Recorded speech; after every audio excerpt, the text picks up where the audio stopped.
Hi, ഇന്ന് നമ്മൾ പറയാൻ പോകുന്ന വീഡിയോ എന്ന് പറയുന്നത് എൻ്റെ ഒരു അനുഭവമാണ്.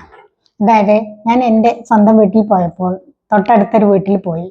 അവിടെ ചെന്നപ്പോൾ ഡൈനിങ് ടേബിളിന്മേൽ വലിയൊരു വടി ഇരിക്കുന്നുണ്ട്. ഞാൻ ചോദിച്ചു ഇത് എന്തിനാണെന്ന്. അപ്പോൾ അവർ പറയാണ് അവരുടെ 3 വയസ്സുകാരനായ പേരക്കുട്ടി വല്ലാത്ത വികൃതിയാണ്, അതിൻ്റെ ഉപ്പ നല്ലോണം അടിക്കും എന്നുള്ളത്. ഉമ്മ നല്ലോണം ചീത്തയും പറയും, ഉപ്പ നല്ലോണം അടിക്കും എന്ന് പറഞ്ഞു. ഞാൻ ചോദിച്ചു ഇത്ര ചെറിയ കുട്ടിയെന്ന്. അപ്പോൾ അവർ പറയാണ് നല്ല വികൃതിയാണ്, പിന്നെ എന്ത് ചെയ്യാനാണ്. അപ്പോൾ ചോദിച്ചു ഈ ചെറുപ്പത്തിൽ ശിക്ഷിച്ചാലുള്ള പ്രശ്നം നിങ്ങൾക്ക് അറിയുമെന്ന്. അപ്പോൾ അവർ പറഞ്ഞു എന്ത് പ്രശ്നം, കുട്ടികളല്ലേ, കുറച്ച് കഴിഞ്ഞ് അങ്ങ് മറക്കും. അപ്പോൾ ഞാൻ പറഞ്ഞു കുട്ടികൾക്ക് ഈ പ്രായത്തിൽ ഉപബോധ മനസ്സാണ് കൂടുതൽ പ്രവർത്തിക്കുക. അതുകൊണ്ട് തന്നെ അവർക്ക് ചെയ്യുന്ന കാര്യത്തിൽ ബോധമില്ലെങ്കിലും നമ്മൾ പറഞ്ഞ വാക്കുകളെ, നമ്മൾ ശിക്ഷിച്ചതെല്ലാം അവർ കാലാകാലം ഓർമ്മയിൽ വെക്കും. അത് അവരുടെ ഭാവി ജീവിതത്തിന് അപകടമാവും എന്നൊക്കെ പറഞ്ഞു കൊടുത്തു. അപ്പോൾ അവർ പറഞ്ഞു ഞങ്ങളിതൊക്കെ ആദ്യമായിട്ട് കേൾക്കുകയാണെന്നുള്ളത്. അപ്പോൾ ഇതുപോലെ ഇത്തരം കാര്യങ്ങൾ കേൾക്കാത്തവർക്ക് വേണ്ടി, അത്തരം രക്ഷിതാക്കൾക്ക് വേണ്ടിയാണ് ഈ വീഡിയോ ചെയ്യുന്നത്. അപ്പോൾ ഈ വീഡിയോ കണ്ടിട്ട് നിങ്ങളെ രക്ഷിതാക്കൾക്ക്, കുട്ടികളെ വളർത്തുന്ന രക്ഷിതാക്കൾക്ക് ഈ വീഡിയോ അയച്ചു കൊടുത്താൽ അത് വലിയൊരു ഉപകാരമായിരിക്കും. ഈ വീഡിയോയെ നമുക്ക് 3 ഭാഗമായിട്ട് പറയാം. ഒന്ന്, രക്ഷിതാക്കളുടെ ഓരോ പ്രവർത്തനവും കുട്ടികളെ എങ്ങനെയാണ് സ്വാധീനിക്കുന്നത് എന്ന്. രണ്ടാമത്തത്, കുട്ടികളെ ശിക്ഷിച്ചാൽ ഉണ്ടാകുന്ന പ്രത്യാഘാതങ്ങൾ എന്തൊക്കെയാണ്. മൂന്നാമതായിട്ട്, ശിക്ഷിക്കാതെ എങ്ങനെ അവരെ നേർവഴിയിലേക്ക് കൊണ്ടുപോകാം. രക്ഷിതാവ് ഓർക്കേണ്ട ഒരു കാര്യം എന്താണെന്ന് വെച്ചാൽ, നിന്റെ കുഞ്ഞിന്റെ ചിരി, ആ ചിരി ഈ ലോകം മുഴുവൻ ഒളിഞ്ഞിരിക്കുന്നുണ്ട്. ഒരു രക്ഷിതാവിന്റെ കൈകളിലാണ് ആ കുഞ്ഞിന്റെ ലോകത്തിന്റെ സുരക്ഷ. ഒരു കുട്ടിയുടെ ഹൃദയം രക്ഷിതാവിന്റെ വാക്കുകളായാലും സ്നേഹത്താലും ശ്രദ്ധ കൊണ്ടോ രൂപപ്പെടുന്നതാണ്. പക്ഷേ ഒരു തെറ്റായ വാക്കോ ശിക്ഷയോ അവന്റെ അല്ലെങ്കിൽ അവളുടെ ഹൃദയത്തിൽ എന്നേക്കുമായി ഒരു മുറിവ് ഉണ്ടാക്കിയേക്കാം. വൈകാരികമായ പിന്തുണ നൽകണം. ഞാൻ നിന്നെ സ്നേഹിക്കുന്നു എന്ന് കുട്ടികളോട് പറയുക. രക്ഷിതാവിന്റെ സ്നേഹത്തിന്റെ ബലത്തിലാണ് കുഞ്ഞിന്റെ ലോകം നിലനിൽക്കുന്നത്. അവർക്ക് സുരക്ഷിതത്വം ഉണ്ടെന്നുള്ള തോന്നൽ വേണം. അതായത് തൻ്റെ വീട് തനിക്ക് സുരക്ഷിതമാണ് എന്നുള്ളൊരു തോന്നൽ കുട്ടികളിൽ നമ്മൾ വളർത്തിയെടുക്കണം. കുഞ്ഞിന്റെ വാക്കുകൾ ശ്രദ്ധിക്കുക, അവരുടെ ചെറിയ ചോദ്യങ്ങൾ, സന്തോഷങ്ങൾ എല്ലാം നമ്മൾ ശ്രദ്ധിക്കുക. ഒരു രക്ഷിതാവിന്റെ ശ്രദ്ധയാണ് അവർക്ക് ആത്മവിശ്വാസം നൽകുന്നത്. നമ്മൾ അവർക്ക് മാതൃകയാവുക. രക്ഷിതാവിന്റെ പെരുമാറ്റം, വാക്കുകൾ, പ്രവൃത്തികൾ ഇതെല്ലാം കുഞ്ഞിന്റെ ഭാവിയെ രൂപപ്പെടുത്തുന്നു. ദേഷ്യപ്പെടുമ്പോൾ ശാന്തനാവുക, അവർ അതിൽ നിന്ന് പഠിക്കും. വീട് കുട്ടികൾക്കൊരു സുരക്ഷിത ഇടമായിരിക്കണം. അവിടെ ഭയമോ വിമർശനമോ അല്ല, സ്നേഹവും പിന്തുണയുമാണ് വേണ്ടത്. രക്ഷിതാവ് സ്നേഹത്തിന്റെ ഉറവിടമാകണം. അത് കുട്ടിയുടെ സ്വാഭാവികമായ ആത്മവിശ്വാസത്തിന് വളം വെക്കുന്നു. എൻ്റെ ഭാഗത്ത് നിന്ന് എത്ര പിഴവുകൾ ഉണ്ടായാലും എൻ്റെ രക്ഷിതാക്കൾ എന്നെ തള്ളിക്കളയില്ല എന്ന തിരിച്ചറിവ് കുഞ്ഞിന്റെ മനസ്സിൽ ഉണ്ടാകണം. ശിക്ഷയല്ല, ശാന്തമായ നയമാണ് രക്ഷാകർതൃത്വം എന്ന് പറയുന്നത്. രക്ഷിതാവിന്റെ സമയം, ശ്രദ്ധ, സ്നേഹം എന്നിവയാണ് കുട്ടികൾക്ക് വേണ്ടത്. ഇനി നമുക്ക് ശിക്ഷയുടെ വൈകാരിക ആഘാതങ്ങൾ എന്തൊക്കെയാണെന്ന് നോക്കാം. ഒരു ഉച്ചത്തിലുള്ള വാക്ക്, അല്ലെങ്കിൽ ഒരു അടി, അല്ലെങ്കിൽ നിന്നെ കൊണ്ട് ഒരു കാര്യവും നടക്കില്ല എന്നുള്ള വാക്കുകളൊക്കെ കുട്ടിയുടെ ഹൃദയത്തിൽ ആഴത്തിൽ മുറിവേൽപ്പിക്കും. ശിക്ഷ കുട്ടിയെ ഞാൻ ഒന്നിനും കൊള്ളില്ല എന്ന തോന്നലുണ്ടാക്കും. അത് ആത്മവിശ്വാസത്തിന്റെ നഷ്ടത്തിന് കാരണമാകും. കുട്ടികൾക്ക് ഭയമുണ്ടാകും.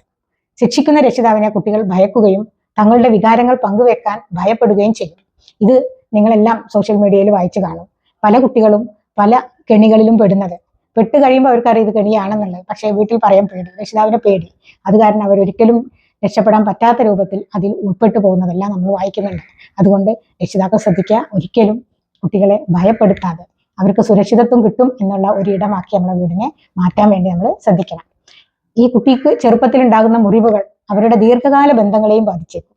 അതായത് ഇപ്പോൾ വിവാഹമൊക്കെ കഴിഞ്ഞതിന് ശേഷം അതെ നല്ലൊരു ബന്ധം നിലനിർത്താൻ ചെറുപ്പത്തിൽ വളരെയധികം ശിക്ഷയോടെ വളർന്ന കുട്ടികൾക്ക് സാധിക്കില്ല. ശിക്ഷിക്കുന്നതിന് പകരം നമ്മൾ എന്ത് ചെയ്യണം, കാര്യങ്ങൾ പഠിപ്പിക്കുക. തെറ്റ് ചെയ്താൽ എന്തുകൊണ്ടാണ് അത് തെറ്റെന്ന് വിശദീകരിക്കുക. നിനക്കത് ചെയ്യാൻ കഴിയുമെന്ന് എനിക്കറിയാമെന്ന് പറഞ്ഞ് അവരെ പ്രോത്സാഹിപ്പിക്കുക. കുട്ടികൾ തെറ്റ് ചെയ്യും, തെറ്റുകളിൽ നിന്നാണ് അവർ കാര്യങ്ങൾ പഠിക്കുന്നത്. അതുകൊണ്ട് ദേഷ്യപ്പെടുന്നതിന് മുമ്പ് കുറച്ചു നേരം നമ്മൾ ശ്വാസത്തിൽ ശ്രദ്ധിച്ച് മൗനമായിട്ടിരിക്കുക. അപ്പോൾ നമ്മുടെ വികാരം നമുക്ക് കൺട്രോൾ ചെയ്യാൻ സാധിക്കും. ഇനി ഒരടി അല്ലെങ്കിൽ ഒരു കനത്ത വാക്ക്, ഇതെല്ലാം കുഞ്ഞിന്റെ മനസ്സിൽ ഉണ്ടാക്കുന്ന മുറിവുകൾ വലുതാണ് എന്നുള്ളത് നമ്മൾ എപ്പോഴും ഓർക്കുക. ഇത് കുഞ്ഞിന്റെ ഭാവിയെ തന്നെ ബാധിക്കും എന്നുള്ളത് നമ്മൾ ഓർക്കുക. ഒരു തെറ്റ് ചെയ്താൽ അവരെ തിരുത്തുക, പക്ഷെ അവരുടെ ആത്മാഭിമാനം ഒരിക്കലും തകർക്കരുത്. നിന്റെ കുഞ്ഞിന്റെ ഹൃദയം ഒരു പൂന്തോട്ടമാണെന്ന് നമ്മൾ ഓരോരുത്തരും ഓർക്കുക. സ്നേഹം, ശ്രദ്ധ ഇതാണ് അതിന് പുഷ്പിക്കാൻ വേണ്ടി വേണ്ടത്. ഒരു രക്ഷിതാവിന്റെ സ്നേഹത്തിന് ഒരു ജീവിതത്തെ മാറ്റാൻ കഴിയും. നിന്റെ കുഞ്ഞിന്റെ ഹൃദയം സംരക്ഷിക്കുക. അവരുടെ ചിരി എന്നും നിന്റെ കൂടെ ഉണ്ടാകും. കുട്ടികൾ നാം പറയുന്നത് എന്താണ് എന്നതിനേക്കാളും കൂടുതൽ നാം കാണിക്കുന്നത് എന്താണ് എന്നതാണ് പഠിക്കുന്നത്. അതുകൊണ്ട് കുട്ടികൾക്ക് നമ്മൾ എന്താണോ അവരാവേണ്ടത് ആ രൂപത്തിലുള്ള പ്രവർത്തനങ്ങൾ നമ്മൾ കാണിച്ചു കൊടുക്കുകയാണ് വേണ്ടത്. കുട്ടിയുടെ കുറ്റം പറയുമ്പോൾ വ്യക്തിത്വത്തെ അപമാനിക്കരുത്, നീ മോശമാണ് എന്നല്ല, നിന്റെ ഈ പ്രവൃത്തി ശരിയല്ല എന്നാണ് നമ്മൾ പറയാൻ ശ്രമിക്കേണ്ടത്. കൂടുതൽ ശിക്ഷ ഏറ്റുവാങ്ങുന്ന കുട്ടികൾക്ക് അമിതമായ ഭയം ഉണ്ടാവും. അതിനാൽ അവർ വിശ്വസനീയരായ ബന്ധങ്ങളിൽ നിന്ന് പിന്മാറും. സ്വയം മൂല്യബോധമില്ലാത്തവരാവും. പേടി കാരണം സ്വന്തം അനുഭവങ്ങൾ പങ്കുവെക്കാൻ അവർക്കാവില്ല. പിന്നെ കൂടാതെ ഈ ഭയമുള്ള കുട്ടികളാണ് പിടിവാശി, കോപം, പ്രതികാര ബുദ്ധി തുടങ്ങിയ യുക്തിയില്ലാത്ത പ്രതികരണങ്ങളൊക്കെ പ്രകടിപ്പിക്കുന്നതും സെൽഫ് എസ്റ്റീം കുറയുന്നതും ഇത്തരം കുട്ടികൾക്കാണ്. ഇനി നാം ചെയ്യേണ്ട കാര്യങ്ങൾ എന്തൊക്കെയാണെന്ന് നോക്കാം. നമുക്ക് ചെയ്യാൻ പറ്റുന്നത് അവരെ സ്നേഹിക്കുക എന്നുള്ളതാണ്. സ്നേഹം കൊണ്ട് കീഴടക്കാൻ പറ്റാത്ത ഒന്നുമില്ല എന്നുള്ളതാണ്. അത് സ്നേഹിക്കൽ മാത്രമല്ല, നിന്നെ ഞാൻ സ്നേഹിക്കുന്നു എന്ന് എപ്പോഴും ഇങ്ങനെ അവർക്ക് പറയുകയോ അവർക്ക് ഉറപ്പ് നൽകുകയും ചെയ്യുക. പുതിയ കാര്യങ്ങൾ പഠിക്കാൻ വേണ്ടി അവർക്ക് അവസരങ്ങൾ ഒരുക്കുക. പിഴവുകൾക്കെതിരെ ശിക്ഷയല്ല വേണ്ടത്, അവർക്ക് വേണ്ട മാർഗനിർദ്ദേശങ്ങൾ കൊടുക്കുക. നമുക്ക് ക്ഷമ, ബഹുമാനം, സ്നേഹം എന്നിവ കുട്ടികളിൽ വളർത്താനുള്ള എല്ലാ പ്രവർത്തനങ്ങളും അവർക്ക് കൊടുക്കുക. അതോടൊപ്പം രക്ഷിതാവ് സ്നേഹത്തിന്റെ ഉറവിടമാകണം. അവരെ കേൾക്കുക, പ്രതികരിക്കരുത്. കുട്ടിയുടെ അഭിപ്രായത്തിന് ചെവി കൊടുക്കുക. കുട്ടിയുടെ ഓരോ പ്രവർത്തനത്തിനും കാരണമുണ്ടാകും എന്ന് മനസ്സിലാക്കുക. കുട്ടി എന്തെങ്കിലും ചെയ്യുമ്പോഴേക്കും നമ്മൾ അതിനൊരു ജഡ്ജ്മെന്റ് നടത്തിയിട്ട് അതിലൂടെ മുന്നോട്ട് പോകുന്നതിന് പകരം കുട്ടിക്ക് അതിൻ്റെതായ ഒരു കാരണം ഉണ്ടാവും അങ്ങനെ ചെയ്യുന്നതിന് എന്നുള്ളത് മനസ്സിലാക്കുക.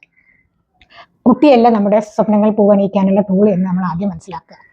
ഖലീൽ ജിബ്രാൻ പറഞ്ഞ പോലെ നിങ്ങളുടെ കുട്ടികൾ നിങ്ങളുടേതല്ല, നിങ്ങളിലൂടെ വന്നു എന്ന് മാത്രമേ ഉള്ളൂ. അതുകൊണ്ട് കുട്ടിക്ക് കുട്ടിയുടേതായ ഒരു ഡെസ്റ്റിനിയാണ് ഉണ്ടായിരിക്കുക. കുട്ടിയെ കേൾക്കാൻ സമയം കണ്ടെത്തണം നമ്മൾ, അവരെ മനസ്സിലാക്കുക, അവർക്ക് റോൾ മോഡൽ ആവുക. യഥാർത്ഥത്തിൽ ഇങ്ങനെയൊക്കെ ആവണമെങ്കിൽ നമ്മൾ രക്ഷിതാക്കളുടെ മനസ്സ് എപ്പോഴും ശാന്തമായിരിക്കണം. ശാന്തമായ മനസ്സുള്ളവർക്ക് ഈ രൂപത്തിൽ കുട്ടിയെ വളർത്താനാവുള്ളൂ. അതുകൊണ്ട് നമ്മൾ എന്ത് ചെയ്യണം? നമ്മൾ ആദ്യം വർക്ക് ചെയ്യേണ്ടത് നമ്മളിലാണ്. നമ്മുടെ മനസ്സ് എപ്പോഴും ശാന്തവും സമാധാനത്തിലും ഉള്ളതാക്കി മാറ്റുക. അതിനുള്ള പ്രവർത്തനങ്ങളാണ് നമ്മൾ ചെയ്യേണ്ടത്.